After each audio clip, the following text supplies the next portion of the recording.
Welcome back to Illusion Hub. Today, we are discussing the surprising news that TikTok has shut down its operations in the United States, just hours before a planned ban. In this video, we'll break down the reasons behind this decision and what it means for TikTok users in the US. TikTok went offline in the United States Saturday night, less than 2 hours before a ban was slated to go into effect. The extraordinary blackout prevents access to one of the world's most popular social media apps, one that had been used by 170 million Americans. Visitors to the app were met with a message reading, "Sorry, TikTok isn't available right now." A law banning TikTok has been enacted in the US. Unfortunately, that means you can't use TikTok for now.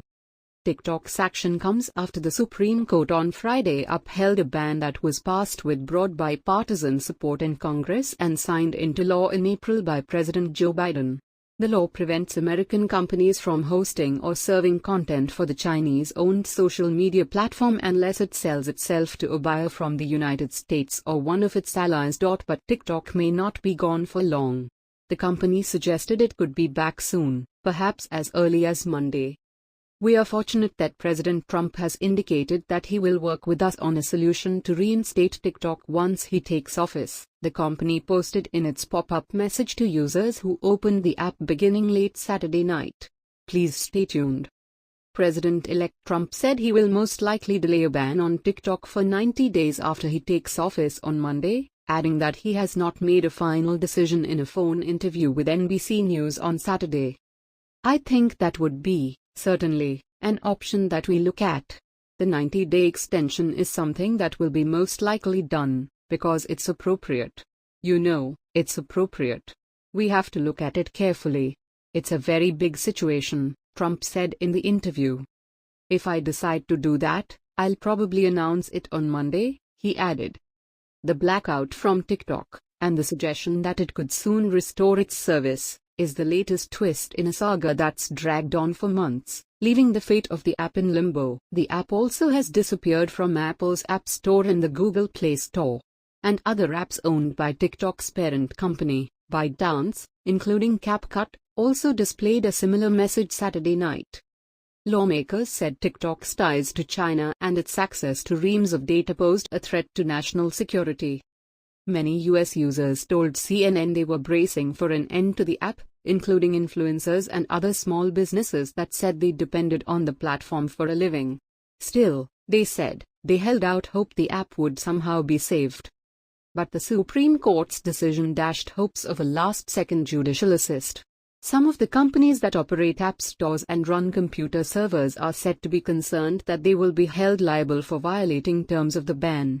Those service providers pledged to stop carrying the app to avoid legal consequences, a person familiar with companies' discussions told CNN. Meanwhile, Trump, who first warned of TikTok's dangers 5 years ago, is now casting himself as the app's savior. Earlier this month, on his Truth Social account, he posted stats about his own popularity on TikTok and asked, "Why would I want to get rid of TikTok?" TikTok's CEO Shou Chew has met with Trump at his Mar-a-Lago home in the weeks leading up to the ban taking effect and is expected to attend Trump's inauguration on Monday.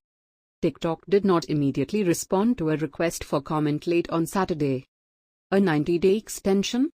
The law passed last year allows the president to delay the ban from going into effect by 90 days but requires evidence that parties working to arrange a sale of TikTok to a US-owned company have made significant progress. But TikTok's owner, ByteDance, has rejected would-be buyers.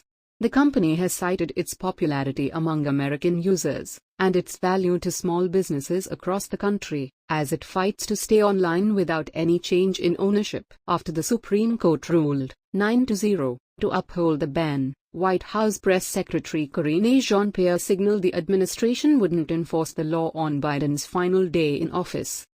Due to the federal holiday weekend and the inauguration, actions to implement the law simply must fall to the next administration, she said. But TikTok wasn't satisfied by that statement. According to a person familiar with the matter, some service providers, companies like Google and Apple that would face exorbitant fines for allowing US access to TikTok once the ban takes effect, told TikTok they believed they were vulnerable under the law starting Sunday. A person close to TikTok says multiple critical service providers indicated to TikTok that they would no longer carry the app or its data, which forced the app offline. The service providers cited fears that the ban might be enforced starting Sunday, despite the Biden administration's signals to the contrary. So TikTok took action to take the app down, at least for now.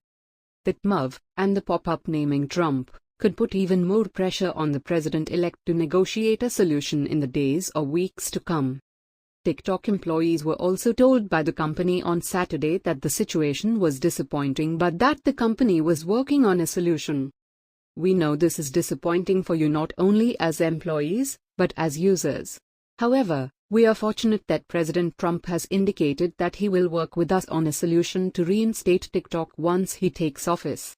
Please know our teams are working tirelessly to bring our app back to the US as soon as possible," read the message to employees.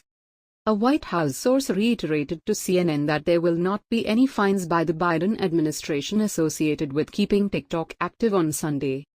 At the same time, however,